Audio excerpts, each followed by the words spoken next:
ایک دفعہ Bill Gates سے سوال کیا جاتا ہے، کیا آپ سے امیر انسان اس دنیا میں کوئی اور ہے؟ بل گیٹس نے جواب دیا، میں نے ایک نیوز پیپر سیل کرنے والے شخص کو دیکھا تھا۔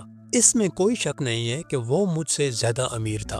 جب مجھے کوئی نہیں جانتا تھا، اس وقت اس شخص نے مجھے فری نیوز پیپر دیا تھا۔ اتفاق سے اگلی دفعہ پھر میرے پاس چینج نہیں تھا۔ ایک دفعہ پھر سے یہ شخص مسکرایا اور مجھے فری میں نیوز پیپر دے دیا۔ جب میں امیر ہو گیا تو میں نے اسے ڈھونڈا۔ وہ مجھے ملا تو میں نے اس سے پوچھا، کیا تم مجھے جانتے ہو؟ اس نے جواب دیا، ہاں، میں نے آپ کو نیوز پیپر دیا تھا۔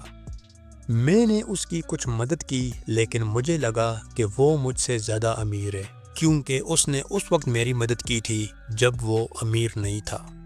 آج بل گیٹس کو امیر ترین شخصیت کے طور پر جانا جاتا ہے، لیکن یہ وہ دور تھا جب اس کھرب پتی کے پاس کچھ بھی نہیں تھا۔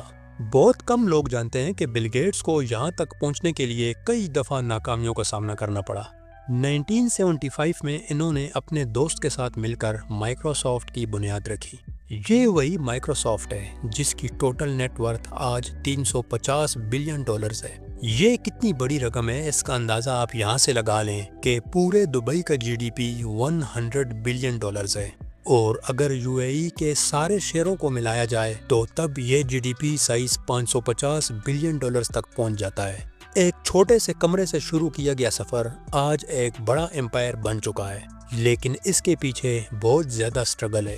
مائکروسافٹ سٹارٹ کرنے کے بعد بل گیٹس اور پال ایلن کو قدم قدم پر ناکامیوں کا سامنا کرنا پڑا۔ جب یہ لوگ سافٹ ویئر بنانے کے لیے کسی کے پاس جاتے تو ہر دفعہ ان کا آئیڈیا ریجیکٹ ہو جاتا۔ ان میں سے زیادہ تر لوگ یہ کہتے کہ اس آئیڈیا پر عمل کرنا پاسبل نہیں ہے۔ ایک وقت ایسا آیا جب انہیں لگنے لگا کہ ان کا بزنس اب نہیں چل سکتا، لیکن تمام مشکلات کے باوجود ان لوگوں نے ہمت نہیں ہاری۔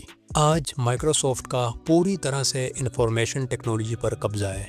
آرٹیفیشل انٹیلیجنس کی بات کی جائے یا پھر ایڈوانسڈ سیکیورٹی کی، مائکروسافٹ سب سے آگے نظر آتا ہے۔ لیکن بل گیٹس یہاں پر رکا نہیں۔ انہوں نے کئی بزنس امپائر کھڑے کیے۔ جیسے ان کی ایک کمپنی کو ٹیرا پاور کے نام سے جانا جاتا ہے۔ یہ کمپنی نیوکلیئر انرجی پر کام کرتی ہے۔ اس کے علاوہ مائننگ، ایگریکلچر اور فوڈ ٹیکنالوجیز پر بھی کام کیا جا چکا ہے۔ یہی وجہ ہے کہ بل گیٹس نے 2000 کے بعد مائکروسافٹ کے سی ای او سے ریزائن کر دیا تھا تاکہ وہ باقی بزنس کو وقت دے پائیں۔ آج مائکروسافٹ ایک بڑا انسٹیٹیوشن ہے جس میں پوری دنیا سے 7 ارب سے زیادہ شیئرز ہیں، اور اس کے موجودہ چیئرمین ہیں ستیا نڈیلا۔ ایک وقت تھا جب مائکروسافٹ میں بل گیٹس کے 45% شیئرز تھے، جو آج صرف 1.34% رہ گئے ہیں۔ لیکن آج بھی دنیا اس بڑی کمپنی کو اس کے کو فاؤنڈر بل گیٹس کے نام سے ہی پہچانتی ہے۔